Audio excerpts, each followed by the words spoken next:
Good evening and welcome to the Saturday edition of the NCN News. I am Vishal Joseph. Thank you for joining us. In the news this evening, the opposition motion on piracy was unanimously supported in the National Assembly on Friday night. Minister of Public Security Cameron Ramtatan says Guyana Police Force and Suriname's authorities have been maintaining daily contact on the issue of piracy. Here are details.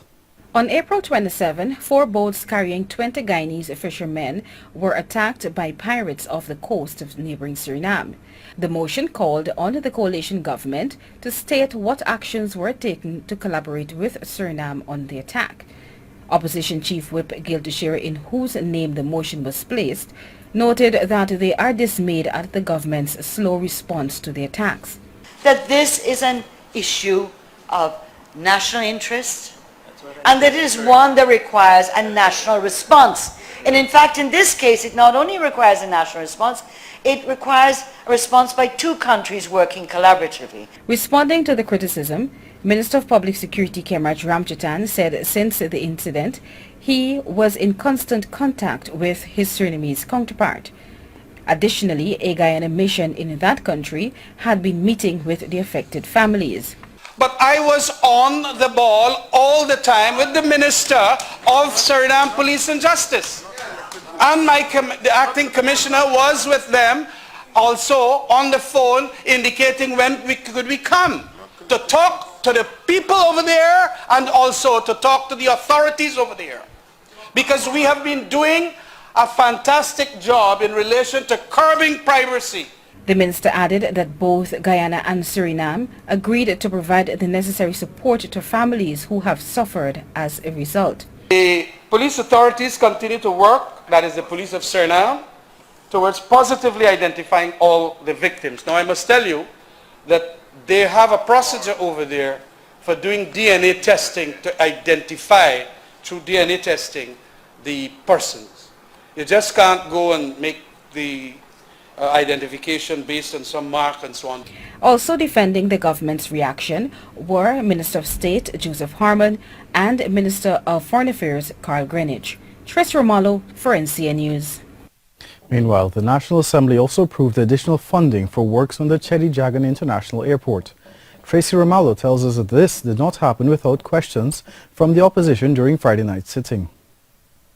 Supplementary funding of some $346 million for the continuation of expansion of the CJIA was sought by the Ministry of Public Infrastructure. The sum will stand as a new contract that will be paid by the government. Public Infrastructure Minister David Patterson informed the House that it is to purchase and install 2 additional boarding bridges at the airport. The 2 additional air bridges, no secret has been made. I have spoken on this extensively. I would have spoken on this extensively, sir, that we would always have 4 air bridges on the completion. So it's been, that is, since we took over, the contract had 2. I always said that we made, and we will have 2 more air bridges before our opening. Not satisfied with the reason given, opposition MP Juan Edgel asked the minister to list the items that were provided for in the original contract prior to May 2015.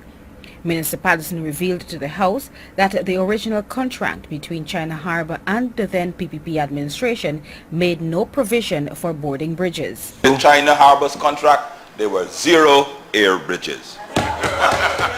Meanwhile, Minister Patterson has given the reassurance that the expansion works under the facility will be completed by the end of this year.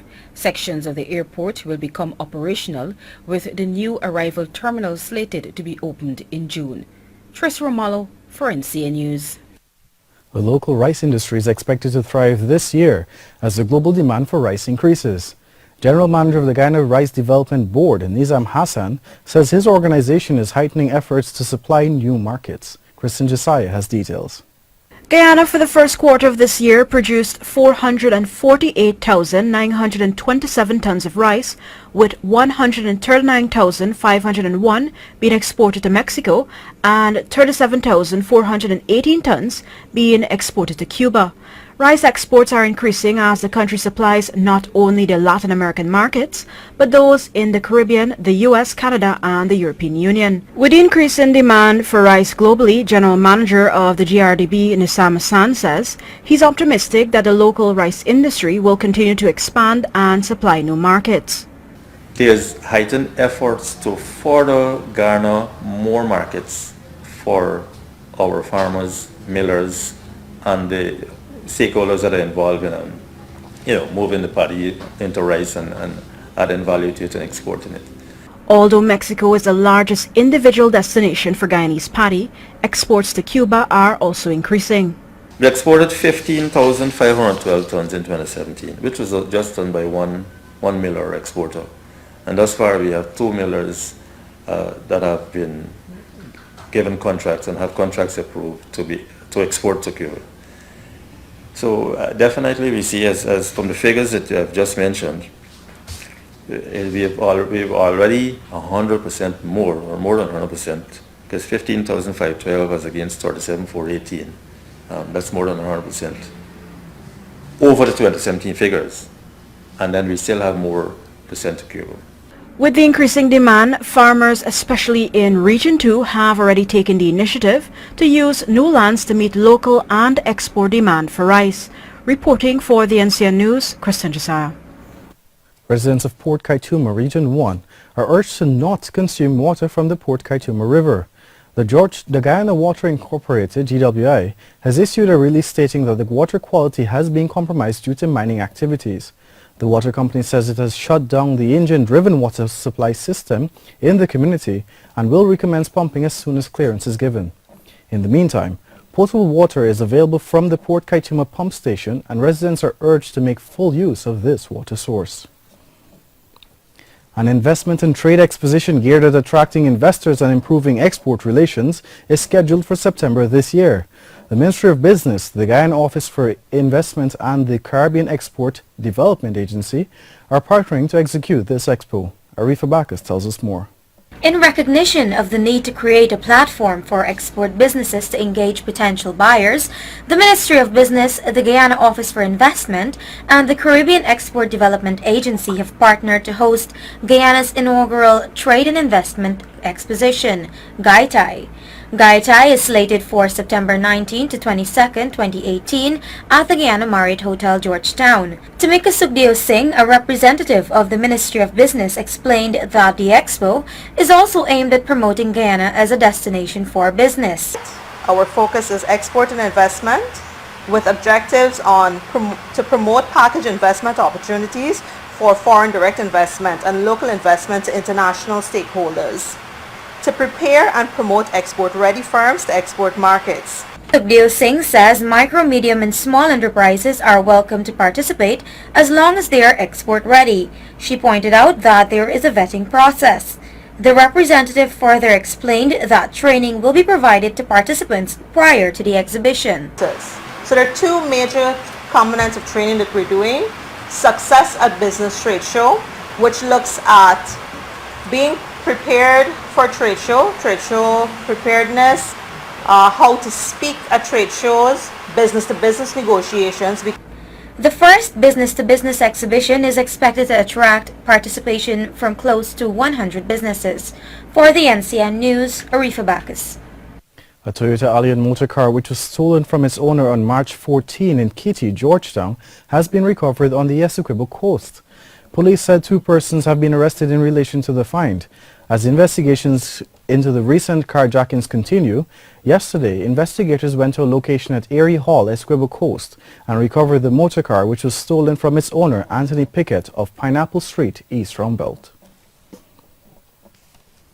The Guyana Industrial Training Center has issued a call for more women to pursue technical programs offered at the institution. This call was made by the administrator during the institution's open day fair held on Thursday at their Albert Street and Wolford Avenue location. Nacasia Logan was there. Trade School, the Guyana Industrial Training Center GITC, opened its doors to the public yesterday to showcase the work of its students and advertise the courses offered. During the event, the school's administrator, Dexter Cornett, told NCN News that he is optimistic that more female will express their interest in the courses offered. Right, one of the things I would like to encourage persons is to encourage females, because most times the females feel technical training is for males only. But here at GITC we have a number of our instructors that are actually female. The electrical instructors are female, welding and the fitting and the metalwork engineering instructors are female. And so even in those hardcore courses, so to speak, they're female instructors. Carnett said the programs offered will also be beneficial to workers who need formal training in their current area of work. He said this school also offers evening classes. We know there are a lot of masons out there, there are a lot of carpenters, there are a lot of electricians out there that are not certified. The part-time programs are more designed for persons who are there in the field working so they can come and get certification. There sometimes we have persons who are green who haven't done anything, but just because they're working and they want to do a program, they come and do it. We also cater for them too. The Guyana Industrial Training Center offers a one-year foundation course which gives students entry into the Guyana Technical Institute to do Level 2 courses. The programs offered at the institution include data management, plumbing, masonry, motor vehicle repair, electrical installation, welding, and furniture making. Nakasia Logan, NCN News. This is the NCN News, live from our studios in Georgetown. Join us after the break for the latest in sport. Stay tuned.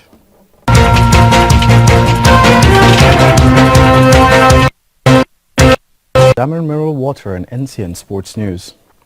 The Guyana Football Federation holds its first ever awards ceremony, acknowledging the work of those both on and off the field of play. The event was held at a Sleep-In International Hotel and Casino. Here's more. Earning awards at the event was Jilla Trim, female junior footballer, Orville Daniels, male junior footballer, while Tiandi Smith and Sherwin Caesar won in the senior female and male players of the year. The Presidential Award for Most Successful National Team Coach went to Jamal Shabazz, with Rupununi Football Association earning the award for the Most Improved Association. President of the Guyana Football Federation, Wayne Ford, acknowledged that the event was the Federation's way of expressing gratitude to all stakeholders for playing their part in the growth of the game. In his speech, Ford called on stakeholders to continue striving for even greater success in order to ensure Guyana reaches its full potential. To positively shift the course of our sport, each member must lift the standard of their administration and develop initiatives that extend beyond the field of play. Corporate Guyana must seek to build stronger relationships with the football fraternity and utilize their know-how to stimulate the much-needed changes in attitude we all wish to see. Ford noted that stakeholders play an important role in encouraging a culture of transparency and accountability by setting clear and definitive rules of engagement. The GFF boss, while highlighting several areas that are key in the development of the game, said member associations must do all that is needed to reignite interest of supporters. We need to grow the brand of the game. We have to reconnect the game with the communities and reconnect the communities with the club. And in order to do that, we must involve the communities and all stakeholders in the solution and the conversation. Later in the evening, longtime football coach and former national player Gordon Ultimate Warrior Braffett was recognized for his service to the game, earning the Presidential Merit Award. Since about my 6th year board, they said I meet half time. And as players and coaches, we know we try to do better in the second half. Now, when you score a goal out in the second half, everybody, the team, the supporters, everything are looking to you for be the man of the match. And this is all in the second half. Mr. Ford gave a pass to the GFF, and they made a cross, and the trademark header, one down. So with scoring this goal now, Mr. Ford will force me to change my long-avowed decision to coach up to 103. Now it's 133. 73 years to go. Football Club Fruta Conquerors earned the award for Junior Club of the Year, Guyana Defence Force Senior Club of the Year, while the Fair Play Award went to Buxton United. Also among the awardees was NCN Sport journalist Travis Seymour, Guyana Chronicles Raul Tony, Newsroom's Avinash Ramzan, and Stabrook News photographer Orlando Charles. For NCN Sport, I'm Eric Collymore. The Guyana Rugby Football Union, GRFU, is this weekend staging the third round of action in their Bounty Farms 15s League at the National Park. President Peter Green has given a stern warning to players who fail to show up for their games. Travis Seymour has all the details. The Bounty Farm 15s League will serve as the only event before the national outfit is expected to take part in the Rugby America's Challenge 15 series in July in Colombia. The tournament, which began a few weeks ago, is expected to ramp up the fitness level of the national squad for the international engagement. However, after some teams failed to produce the full complement of players for their matches, Union President Peter Green has become directly involved. He noted that when this happens without a valid and acceptable excuse, those individuals will not be considered for selection to the upcoming America's Rugby Challenge Championship. The president said that overseas players are required to submit up-to-date video updates or footage of tournaments or training sessions for consideration. The tournament then takes a break to allow for the May 20th Pepsi Hornets Carnival Sevens Independence Tournament. Travis Seymour, NCN Sport. Outgoing president of the Guyana Tennis Association, Jamal Goodluck, says there's plenty to be proud of after his 2 terms. The tennis executive demitted office last evening when the body held its AGM at the Racket Center. Included 2 years working with the Guyana Tennis Association as the president. While it has been a very much exciting experience, it was a great learning experience. We would not have accomplished all that we would have wanted, but I think we are definitely the right path in getting to where we want to be. The continuation plan will transition to the new executive, and I do hope with the new executive form we definitely run with those plan and the vision. The tennis clubs will choose who will head the body for the next year after Goodluck did not seek re-election. Goodluck took over from Grace McCalmon. He hopes the new executive can further push to ensure the signing of the Memorandum of Understanding with the government to secure land to build a home for the sport. The minister, we met with him earlier this year, and he would have signaled his support in getting that done. However, things moved a little slowly, and I do hope with this new executive things can be speed up, because in order for tennis to grow we need the support of the government as well as persons who are committed and willing to work. Goodluck said he will not walk away from the sport but intends to serve in a more limited role. I may not be in the executive, but I think with any succession plan and any sustainable